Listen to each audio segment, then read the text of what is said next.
Gentlemen, welcome again. How are we all? You all good? No problems? Before we get started, if you need to go to the toilet, out to the door on your left. Food and drinks right there, so help yourselves. If you have a break from it, just let me know and we'll have a bit of a pause. But this session is AUR TTF 102. This is Common Rail Diesel Fuel Systems, components and their functions. So we're going to dive right into everything in a diesel fuel system, more so with the common rails, because that's the way we're sort of looking to go these days. The mechanical style is sort of getting phased out. Mind you, still a very big part in the diesel world, but this is where we're sort of heading to. So, common rail diesel fuel system is a type of fuel injection system used in modern diesel engines. It delivers fuel to the engine cylinders under very high pressure, electronically controlled. This system relies on a central common rail that stores pressurised fuel, which is then precisely metered and injected into the cylinders by electronically controlled fuel injectors. So, a bit of a mouthful, but we're going to explain all what that is once we get going a bit. But first, I've got a couple of questions here. So, has anybody had anything to do with diesel fuel systems before? No. In depth at all? No, Okay, in depth. This is good. All right, so here's a quiz. I want you to have a crack at this as best you can. There's no pressure to get them right or wig out about it. Just do what you can, and we'll assess them later on to see how you go. We just want to see what your understanding is before we go into the course itself and see where you're at. So yeah, take 5 minutes or so and just have a crack at it and see what you can come up with.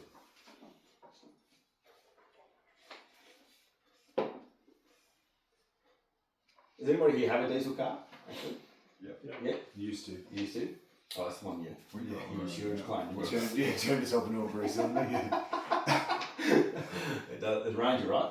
Yeah, BT. 250. Yeah, same but different. Same. They do that from time to time. Yeah, they're good like that. Saving your money, mate. That's Shutting it. 2 cylinders down. Exactly. What have you got now? Just the work, mate. So, Hey, what have you got? Just the work, mate. you're working with a Susie. Yeah, it's good. That's what. Yeah, you hopes and dreams.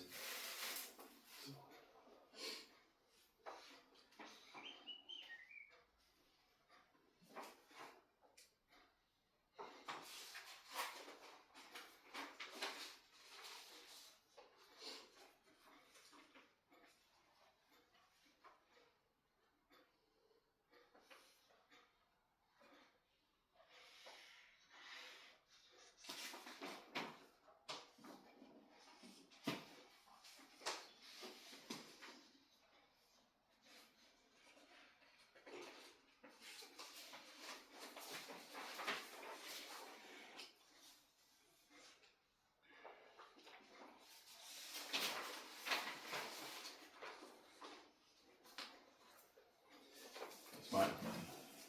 So.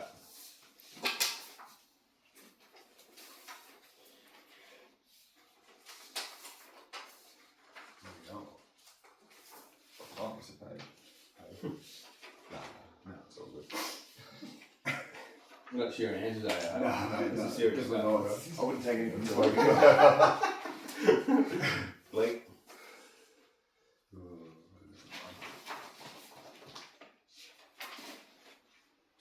Lovely. How'd that go, mate? Good. Alright. Did anyone know feel those answers, do you reckon? Or you think it was just Couple. Couple. That's right, very good. I knew the first one. How familiar are you? Yeah. That was tough. I was pretty confident in that. Alright. No, okay, that's good. Well, I've actually gone to the liberty of recording myself doing a video about this sort of stuff. So you give me 5 seconds, I'll chuck it up. Just going to explain the components briefly and the flow of the common rail system. So let me just find it here for a minute. And that way you're going to get half an idea of what's going to happen. And then we can go from there. Yeah, that's an oldie, mate. Alright, I think it starts pretty quickly. Alright, so bear with me. This just gives you a brief overview, and we're going to go. So we're going to go into this shortly soon. G'day, guys. This is just. Don't tell it's me. How do you make it bigger, Joe? No. A video on the common rail diesel fuel system with the components and the flow. So we'll just start at the fuel tank. Pretty basic, this one. When you fill your car up, that's where your fuel goes. So not much more to say on that one. Center unit, that is inside the tank. So the center unit's job is to relay how much fuel is in your tank to your dashboard. So that's literally your fuel gauge that you see when you're driving. From there up to your fuel filter. So in most cases you're going to have it in and an out port. So in being from the tank, through the filter, and then out to the high pressure pump. High pressure pump is going to compress the fuel and push it straight into your fuel rail. And the fuel rail's job is to evenly distribute fuel into your injectors before going to the combustion chamber. So your injector is controlled by your ECU, so telling it when to fire and how much fuel to fire into the combustion chamber. And once all this fuel here is gone and there's any excess fuel, it's still heated up and compressed, it's got to go into a fuel cooler, which will get it back down to a reasonable degree after all the hard work is just done. So from the fuel cooler, it'll get spat back straight into your tank to repeat all over again. As simple as that. Oh, G'day, no, guys. once is plenty. So that's kind of how a system works. So, which I'll explain right now.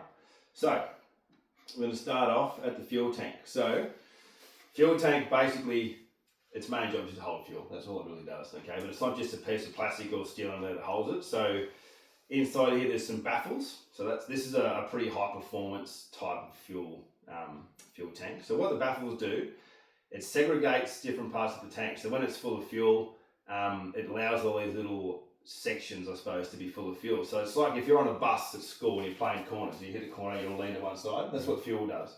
And if you do that in the car with no baffles, it's going to suck air through, which can mean the car might stall or it won't run properly or whatever else it might be. So these baffles, they still allow fuel to pass through via these holes here.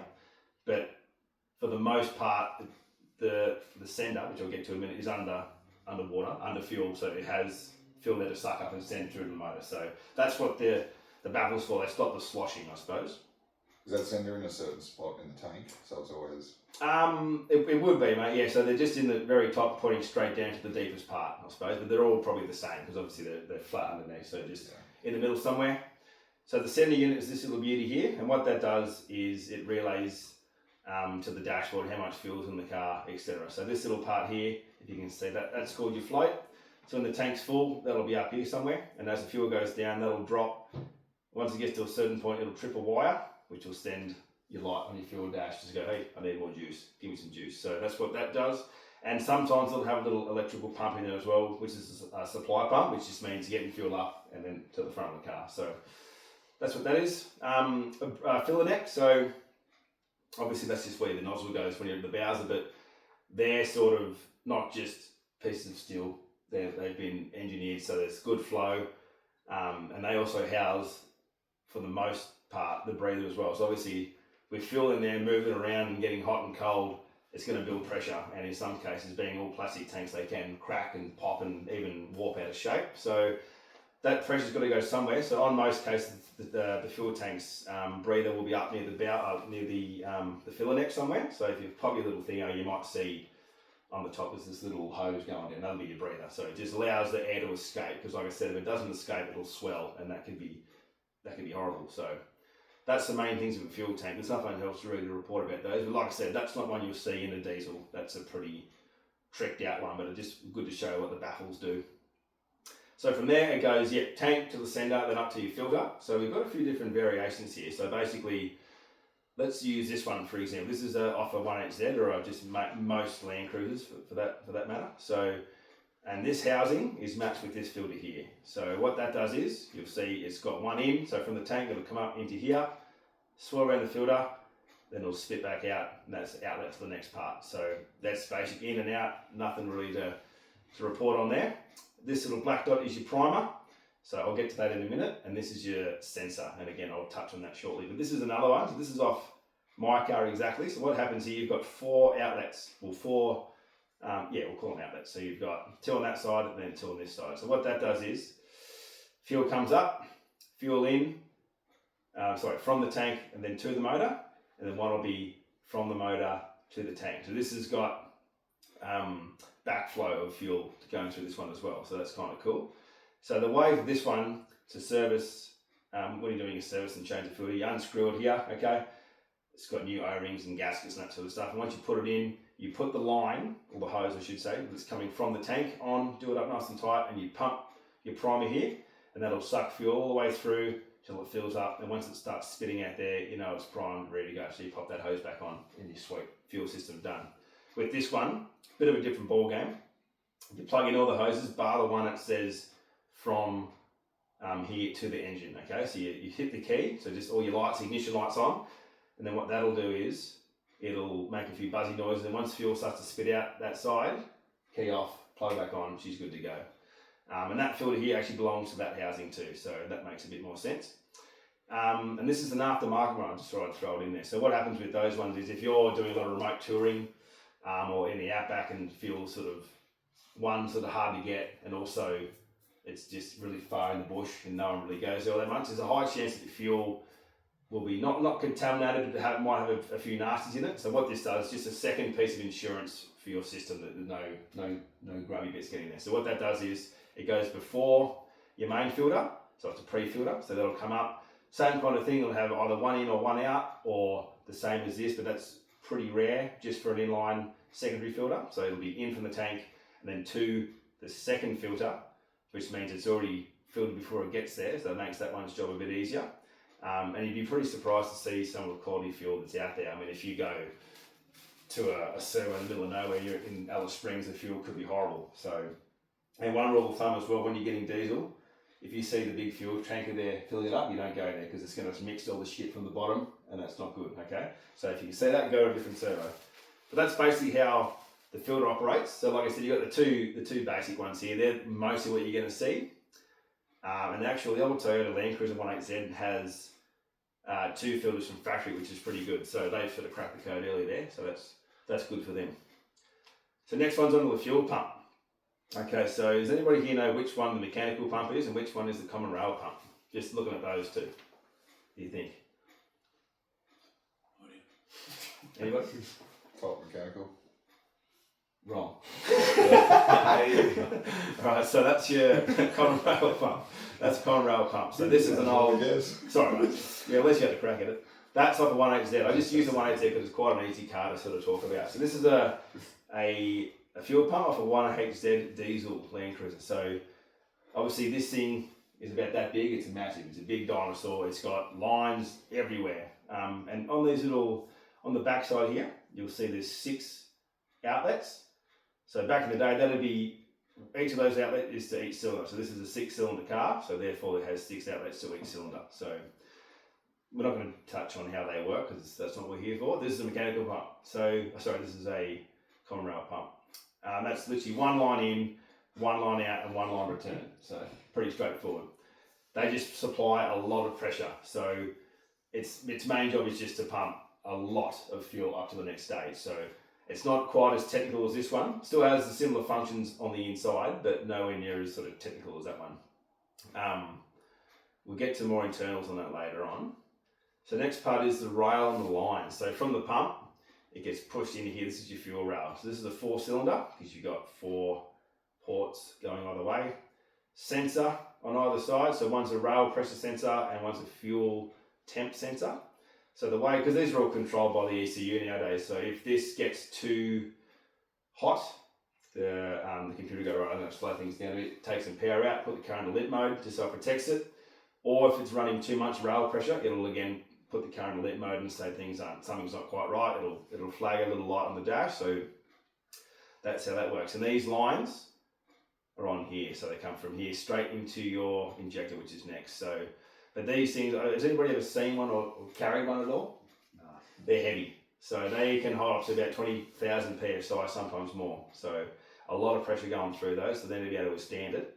And these lines, this is about the stage of the system where the lines go from sort of rubber to these stainless steel pipes, because now we're talking tens of thousands of pressure here, so it needs to be able to hang onto it, I suppose. So what else about those? But that's sort of about it. Lines, again, you can't really see in these photos here, but on the ends of the fuel lines, it's sort of like a mushroom style tip. It's not straight, it's sort of curved. What that does is, once it goes into here, this is a it's sort of the opposite shape. So it goes in and you do the nut up, therefore it's sort of snug fit and squash right down so you can't lose any pressure. Because if you just so happen to put your hand in there when it's at full pressure, you lose your finger for one. And also diesel in the blood system, you'd be probably gone in half an hour. So it's pretty serious stuff. So that's why they go to this sort of high pressure sort of stuff that I've never seen one split or leak. Like they leak sometimes, but never to the point where it's splitting and carrying on like that. So next part is the injector. Okay, so this is where the magic happens. This needs to be bang on. So like all the other parts of the system, you know, if your fuel filter's dirty, not the end of the world, you can still get by. But this is where it needs to be bang on, because if this doesn't work, this is where things can go horribly wrong with the car, and you can blow holes in pistons and all sorts of stuff. So this little box here, that's your ECU. That's just a generic one. They all look sort of different, but it does the same sort of job. This is what controls how much fuel's coming in and the flow, the spray pattern, all that sort of stuff. The ECU does the whole lot. So this is probably the best photo I could find. So at the bottom of your injector, it is like a fine mist. Like I can't even explain how small those holes are. You probably can't see them on the end of an injector. They're that small.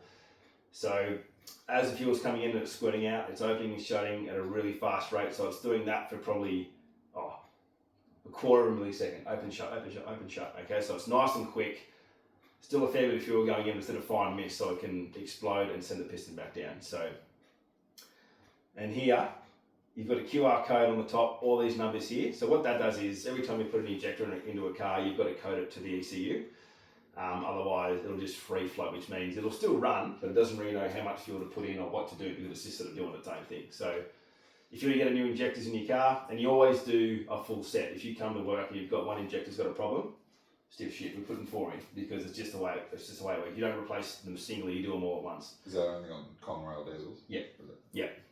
So with this one, you put injectors in and you'll bang this number. There's about 20 numbers in here or more into your scan tool. And what that does is tells the ECU, all right, in still number 1, I've got injector code number, blah, blah, blah. He goes, got it, talking to it, ready to rock. So, and if you do, I've seen it done a few times, you put injectors in, you can start the car and drive it, but it'll blow a bit of smoke, or it won't run quite right, because it is running and working, but it's just not telling the computer how much fuel is going in or telling it what to do. So just confuses things a bit. So, but inside here, there is an abundance of things going on. So we touch on it slightly later, but it is quite a work of art. So, and with maintenance and obviously servicing and changing a filter, it's very important with these, because if these get clogged up full of debris and dirt and grime, they won't work. And if an injector doesn't work and shoots out not enough fuel, again, run rough, crack pistons. And on the other side, if it does put too much fuel in, smoke, crack pistons, etc. So it's just not, it needs to be sort of bang on. But it's a pretty expensive job to do. So for most common rails, you're looking at about $500 for one injector, and some cars have got 4, some have got 8. So it can be a pretty pricey job, but it's one that sort of needs to work. And the kind of last piece of the puzzle, after all that, so once the fuel gets to the pressure, the high pressure pump, because obviously that is really when it starts to wind up with the pressure and the heat. Like I was saying before about the tank, it has its excess heat, it's got to go somewhere. And it's no different when you're talking about the fuel that's already been through the system. So once the fuel gets to the pump, to the rail and the injectors, it's been pressurised and it gets quite hot. And what that does is, obviously, it just makes things not quite work properly. So it needs to get cooled back down, because once it goes to the pump, like I said, it gives it all this heat and energy and pushes it through. And on this little nozzle here at the very top, you can't quite see it, that's a return line. So what that does is, there might be one on this one as well. So return is one of these here as well. And what that does is, once there's enough fuel in there, because it just keeps giving fuel, it just keeps pumping fuel through. And once it takes what it takes, it just keeps giving it, and then any excess goes back to the tank.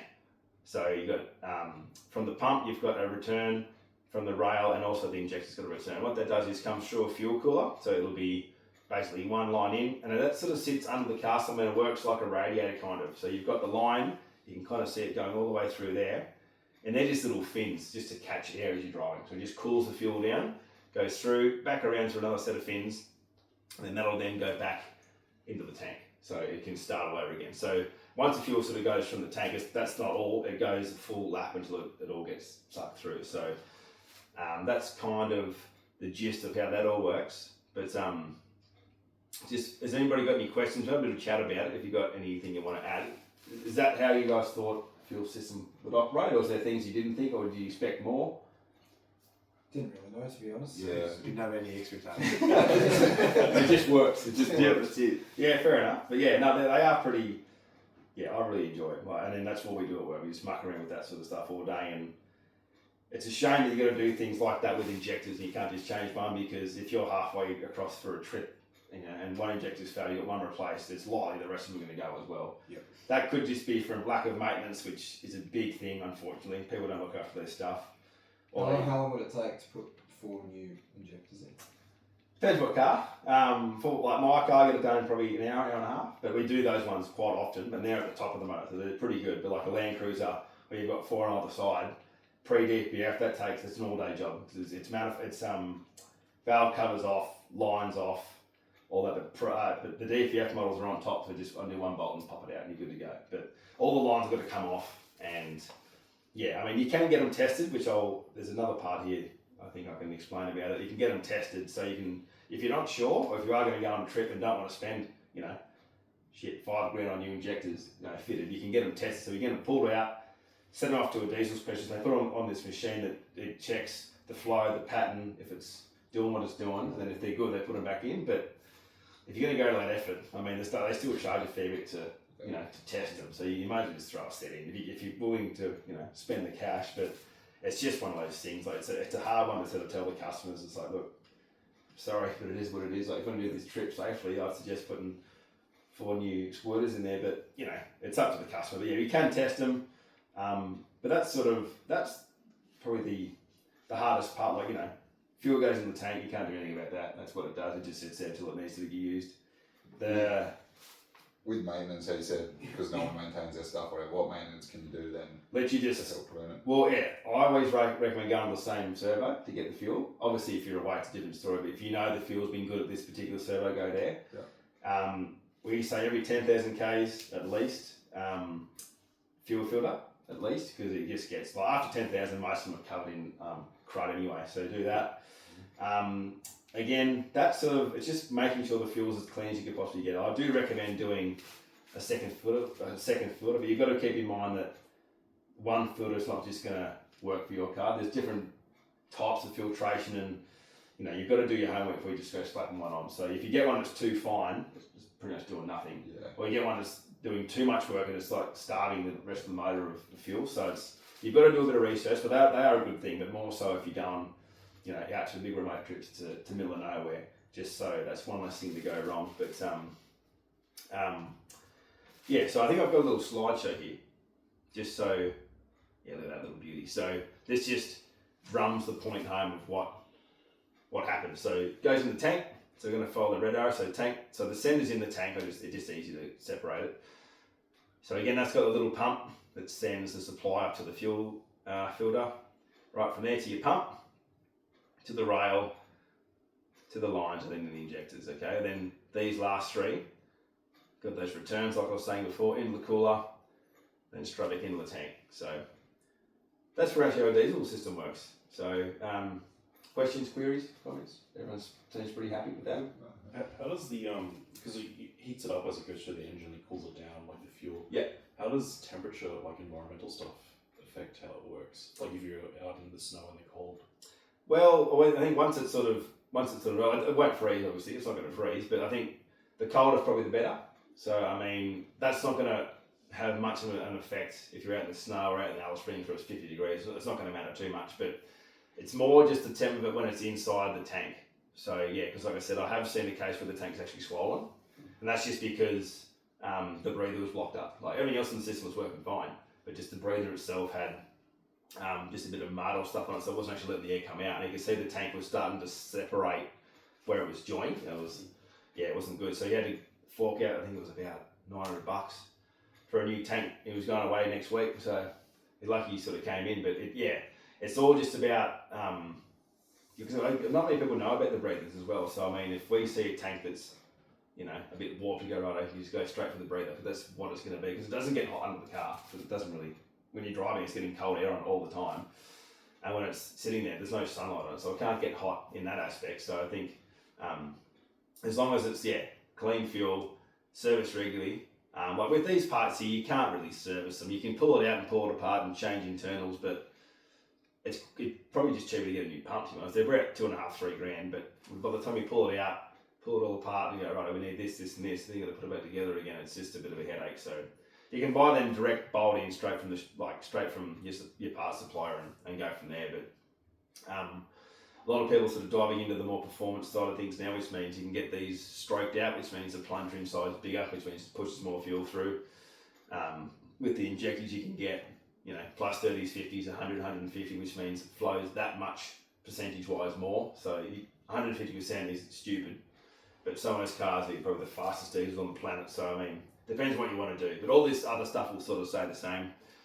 You've got to have filters and that sort of stuff, so I mean, it's just, depends how far you want to push that way, but we're not going to talk about that too much because I'll get too excited otherwise. We can't have that, so, look at this. How good is that?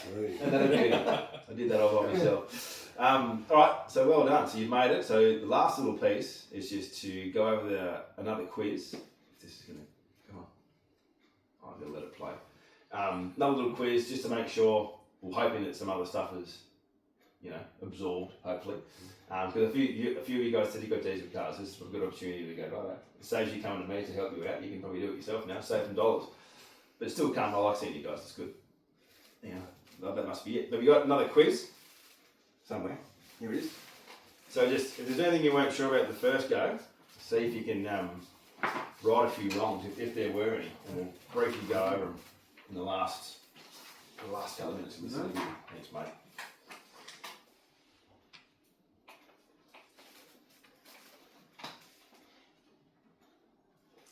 Like I said before, if you get bored, so go pop your one and have a look, see if you can find your injectors and rails and stuff, because you can see these ones. They're actually quite easy to find, so if you want to go have a look at them, feel free and let me know how you go. But I think because we've all got the same car, 3 of us, so I know for a fact you can see most of this stuff on top sitting there. So have a look, see how you go.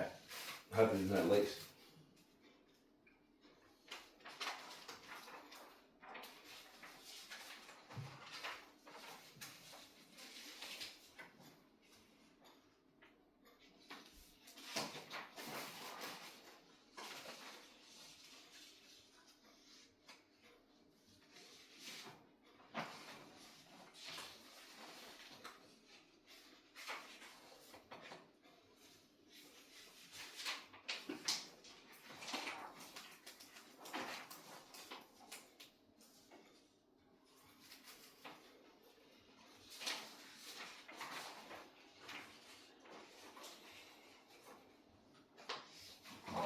Oh, settle down, man.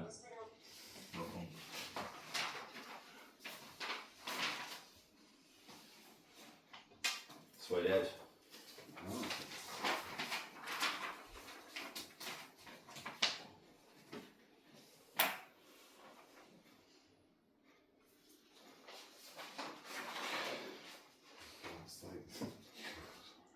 Sorry, mate. No, that was him. Sorry. But yeah, it was him. But yeah, I'm actually bugging. And there was a little video here too, I'll just run you through that as well, just because it looks like, from what I can see, everyone's sort of got it sorted now, which is good. And this will just dot a few I's and cross a few T's, hopefully. This bloke's voice is horrible, but you get the idea, so just bear with him. He means well, probably. Right, so this is just, again, what I was sort of going over, just a bit more of an explanation on it.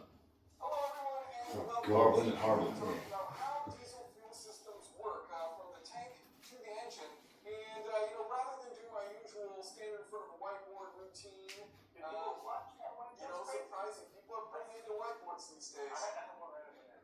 I know, it's not bad if we didn't include it in the shot, it's probably taken back in the video. Bit of carry on, mate. They're good mates, obviously, yeah. It's a whiteboard. Bonding over a whiteboard. Here we go. Components and talk about what they do. So the first thing, your fuel goes into a fuel tank. So Charles, tell me a little bit about a fuel tank. What does a fuel tank do? The great thing about fuel components is, in the name, they tell you exactly what they do. So the fuel tank is a tank that holds fuel. I know, it's crazy. Okay, so where's the fuel going from the fuel tank? So once it's in the tank, the fuel's sending from unit, inside the American tank word for it. up into the engine compartment. Okay, so it's not necessarily increasing the pressure, it's just moving it. This is a volume pump that's Okay. inside the tank. And then from there, where is it going? So once we're in the engine compartment, we actually go into the fuel filter housing. Again, that does exactly what it says. So That'll filter. this fuel filter, what does it do? It filters the fuel. Okay. Get that? Yep, so We've it's writing this down. So it comes in, goes through the filter, goes out. And where does it go after it travels through this beautiful filter? Once we filtered the fuel, we then go to an electronic fuel pump. Now, not all of the diesels are going to have the electronic fuel pump. That is more of an early generation common rail part, Okay. and that will increase volume What is and this out of? pressure as well. All these components are out of a Generation 1 common rail Volkswagen. I don't recall exactly what car they came out of, but all these components came out of a car that was misfueled, so these all had gasoline contamination on them, or in them, I guess. Okay, so we've got our electronic fuel pump, and that's sending fuel to what? From the electronic fuel pump, we then go to the mechanical high pressure fuel pump. The mechanical pump's driven by the timing belt, so it's timed just like the camshaft and the crankshaft are going to be. And it's actually pretty cool. You can see inside here, you've got this cam lobe, and so this rotates. And as this rotates, you've got this right here, which is going inside here, somewhere like this. I'm not that good at it, but the point is, am I close enough? So anyways, that cam lobe's in there spinning, and that's pressing up against this. And as it presses up against this, it's pumping See how it's a bit misshapen, like the camshaft and the motors? It does the same sort of idea. this thing back and forth, and that's squirting fuel out here. So it's like that, and then squirting out there, right? That's what's happening. That's exactly right. Okay, you're laughing, but that's exactly what it's You doing. nailed it. Okay, nailed it. Yep, another euphemism we've got going in there. So this is squirting out fuel at a higher pressure, and then where's that fuel going? Once we leave the high pressure pump, we actually switch from mostly rubber lines to a hard material line because of the increased pressure. We're running at roughly 800 bar, depending on which exact generation. So 800 bar times 15 per PSI, that's about 1200 PSI. Someone will nitpick and That is say, an estimated fuel pressure, correct. A lot of pressure. I would write down for target ESC 1200 plus Okay. yes. Net. Yeah. Okay. Exactly. That's, well, to be fair, that's So what the it's technician going would break down from to. this to this. Correct. This is to the some fuel lines. rail. We have sensors on each end of the fuel rail. High pressure fuel comes in here, then it's distributed out to the injectors. Well, Yeah, I mean there's a line in between it, but yeah, I'm not that for it connecting threads to threads. But anyways, so the fuel comes in here, and then where's it going from here? from the rail to the delivery lines for the injectors, then we go into the fuel injectors. That I have right here. I'm gonna hold this one. Thank you. Now this does this really well. That works perfectly. Okay, so these are fuel injectors, and what do these Right. do? These inject fuel into the cylinder. This is a direct injection fuel system, so it goes straight into the cylinder, which is actually pretty common on people. Now, is this going to be remain at that 1200 psi? Is that the pressure that it's injected at, or 800 bar roughly? And that varies depending on the engine and things like that. Okay, We also have a low pressure control side. Without the low pressure side, which is this line here, the injector actually won't. That's your return. Low pressure return, same thing. So after the fuel goes into the engine, what happens? Oh. That's where all the magic happens. And then you are powered and you're on your way. Then coming out of the tailpipe, we have up to 40 times more NOx emissions. Oh yeah, that's for a different video. Oh, this is a Volkswagen system. So yeah, cheating comes out Yes, the tailpipe. actually cheating starts at fuel fill up. We like to make sure, Just cheat the whole way You through. might as well. Why not? You're Why gonna go not? Go big. Yeah, forget the urea injection. Just go for it. That stuff costs a lot. That's right. You don't want costs. There you go, you get the idea. So yeah, it's a pretty simple system the way it all works, but yeah, it has to all sort of work well. And as long as you maintain it and service it, there shouldn't be any problems. So I think we'll wrap it up there. But yeah, if you guys got any questions with those ones, or you're happy to say you're an expert and be on your way. Everyone's happy, right? Expert. All right, beautiful, right? Well, thanks for that, and we'll see you on the next one. So thank you.